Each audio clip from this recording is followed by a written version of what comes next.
رائے تو یہ ہے کہ ہمیں مختار کو آزاد نہیں کرنا چاہیے۔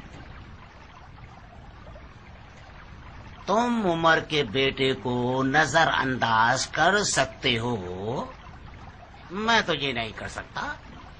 اگر خلیفہ کی اولاد ہم سے ناراض ہو، یہ اس سے بہتر ہوگا کہ خلیفہ ناراض ہو جائے۔ آزادی مختار کا مطلب وہی پچھلی پریشانیاں اور گھبراہٹیں۔ اگر مختار آزاد ہو گیا تو چین سے نہیں بیٹھے گا، خاص طور پر جبکہ وہ قید کیا گیا ہے اور زخمی بھی۔ مجھے لگتا ہے کہ توابین کی عین البردہ میں شکست کے بعد شیعوں کے ہاتھ پاؤں کٹ گئے ہوں گے اور ان کا سارا جوش ختم ہو گیا ہوگا، اور یہ مروانیوں کے حریف نہیں ہو سکتے، لہذا وہ مجبور ہیں کہ ہم سے اتحاد کر لے۔ یہ بتاؤ خلیفہ کو کیا جواب دو گے اگر ہم نے مختار کو آزاد کر دیا؟ خلیفہ آخر کیوں ناراض ہوں گے جبکہ مختار کا آل زبیر سے کوئی واسطہ نہیں ہے؟ کیا تمہیں یقین ہے کہ مختار آزاد ہو کر آل زبیر کے خلاف سازشیں نہیں کرے گا؟ اب تک تو نہیں کی۔ میری مانو تو مختار کو مار ڈالے اور اس کے شر سے نجات حاصل کر لیں۔ لعنت خداوند و شیطان رجیم پر۔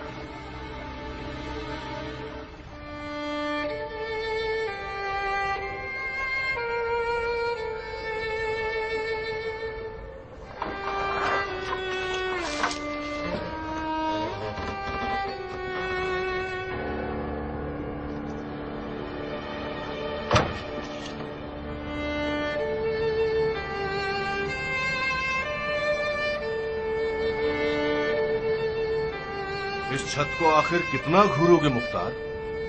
تمہاری نگاہوں کی تیزی نے تو چھت میں سوراخ کر دیا، اب تو تمہارے صبر اور حوصلے نے تمہاری چاہ پوری کر دی ہے۔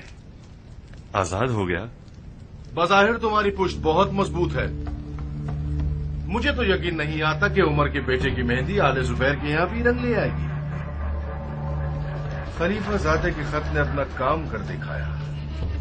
یقیناً بن یزید نے عمر کے بیٹے کی سفارش کے بارے میں ابن زبیر سے بات نہیں کی، ورنہ وہ میری آزادی کے حکم کے ساتھ اپنی موت کا حکم صادر نہ کرتا۔ وہ لوگ تم سے وعدہ لینے آئے ہیں تاکہ تم بیت نہ توڑو اور ہنگامہ آرائی نہ کرو۔ جیسا کہ نظر آ رہا ہے کہ طلعت الخیر کا نواسہ تمہاری آزادی کے خلاف ہے، مگر بن یزید نے اسے چپ کرا دیا ہے۔ تم دھیان رکھنا اور اس کو غصہ مت دلانا، اس سے پہلے کہ وہ اپنا فیصلہ بدل لے جلدی کرو۔ تمہارے قدم زندان کے باہر پہنچ جائے تو کوئی تمہارے قدموں کی خاک بھی نہیں چھو سکے گا۔ اپنی شال اور قبا پہنو اور چلو۔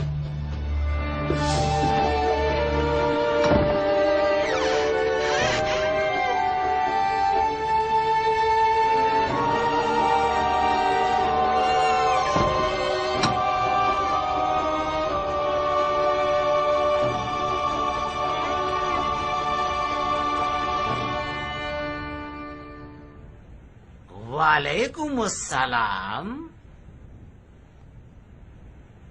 میری آنکھیں اندھیرے میں رہنے سے دھندلے پن کا شکار ہو گئی ہیں، ورنہ میں اہل معرفت کے دیدار میں سلام کرنے میں پہل کرتا تھا کہ دگنا ثواب حاصل کروں۔ مختار، جو شخص اپنی کرسی اور منصب کو داؤ پر لگا رہا ہے تاکہ تم ایسے آزاد ہو جاؤ اور اپنی زندگی کی خوشیوں تک پہنچ سکو اور اس کے ساتھ اچھا برتاؤ کرو، مجھے معلوم ہے کہ تمہیں آزاد کرنا میرے لیے تکلیف دہ ہوگا، مگر کیا کروں؟ اس نے مجھ سے تمہاری آزادی کی درخواست کی جو میرے لیے نہایت محترم ہے۔ مجھے امید ہے کہ تم میری اس نیکی کا صلہ یوں دو گے کہ جب تک ہم کوفہ میں ہیں تم آل زبیر کے خلاف کوفے میں کوئی قدم نہیں اٹھاؤ گے اور ہماری بے عزتی نہیں کرواؤ گے۔ میرے اپنے اور میری زمینیں لاوارث پڑی ہوئی ہیں اور میری کھیتی باڑی کا کام بھی تباہ ہو گیا ہے۔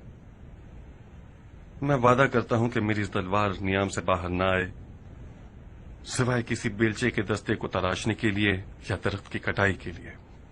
میں چاہتا ہوں کہ اپنی ضائع شدہ زندگی کو کسی حسین درخت کی پرورش میں یا کسی پودے کے بڑھنے کے منظر کو دیکھنے سے کرتا رہوں اور اپنی باقی ماندہ زندگی اپنی اولاد کے لیے وقف کر دوں۔ جاؤ مختار، जाओ, तुम अब आजाद हो। अब बाकी जिंदगी का कुछ हिस्सा तवाबीन के यतीम बच्चों पर सर्व करो। कीनातूजियों और दुश्मनियों का कोई समर नहीं है सिवाय कूफे के यतीमों में इजाफे के।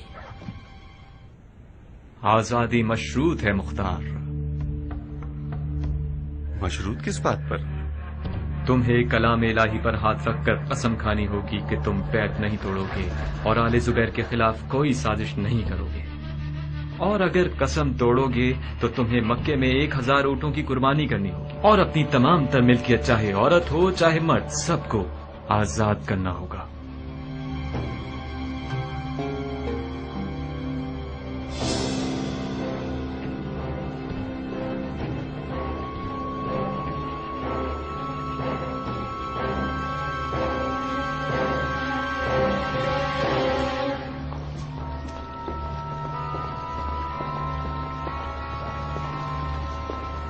अमीर!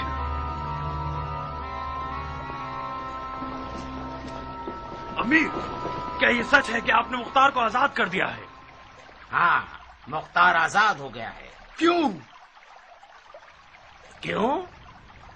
अब मैं तुम्हें जवाब दूंगा पिसरे साद।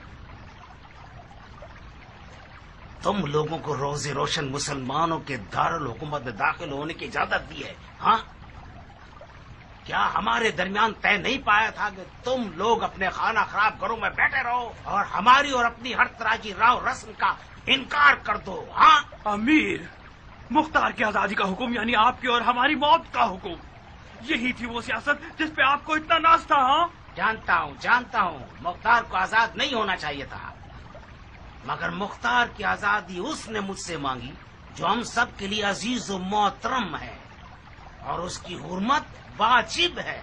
आप पिसरे जुबैर के भेजे हुए हुक्मरान हैं या पिसरे उमर के भेजे हुए हुक्मरान हैं? मुख्तार की आजादी का मतलब फितना यानी अशुभ यानी जंग जंग जंग। आपने एक खलीफाजादे की दोस्ती का ख्याल क्यों रखा? क्योंकि मेरे कान मेरे अपने नहीं थे। एक ऐसे खलीफा की अजमत और एहतराम से भरे हुए थे जिसने अरब को अजम और तुर्क और तातार और रोम और जंगी और हिंदू पर मुसल्लत कर दिया। ये ठीक है कि खलीफाजादे ने सियासत को छोड़ दिया है, मगर सियासत ने उसे नहीं छोड़ा। यजीद, जो कि यजीद था और किसी खुदा को नहीं मानता था, वो भी अब्दुल्ला इब्न उमर के हुक्म को मानता था। अमीर, मान लीजिए कि मुख्तार की आजादी इराक की हर हुकूमत के लिए खतरा है, चाहे उमवी हो या जुबैरी। मुख्तार एक अलवी हुकूमत बर्पा करना चाहता है। अगर उसे ढील देंगे तो वो अपने ख्वाब सच्चे कर दिखाएगा। मुख्तार कल तक खतरे का बाइस था शेमर, अब वो आवाज ना निकालने वाला मुर्गा है। उसके तवाब भाइयों के शिकस्त खाने से वो भी टूट गया है। दूसरी तरफ हमने कुरान को मुसालिहत का जरिया बनाया है। उसने मुखालफत न करने की कसम खाई है। तो फिर आपने मुख्तार को पहचाना ही नहीं है। वो अपने ख्वाबों के ताजो तख्त को पाने के लिए कुरान तो क्या, साहिब कुरान का भी इनकार कर देगा। अगर तवाबीन के पास मुख्तार जैसा कोई रहनुमा होता तो वो लोग ऐनुल वर्दा को मरवानियों का कब्रिस्तान बना देते। मुख्तार खुदा सियासत और जंग है। मैं बारहा उसके आगे मगलूब हो चुका हूँ। शक मत कीजिए कि आपसे भी बहुत बड़ी खता सरजद हो गई है। कल जब ये सांप आप और आपके लोगों को डस लेगा, उस वक्त आप समझेंगे कि जरा सी भी सियासत नहीं जानते। काफी है उमर साद।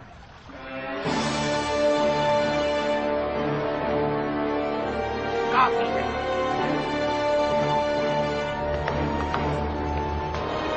जिस दिन तुम रे के मोती के लिए हाथ पैर चला रहे थे और खून के दरिया में नहा रहे थे, उस दिन बड़ी मछली की फिक्र करनी चाहिए थी।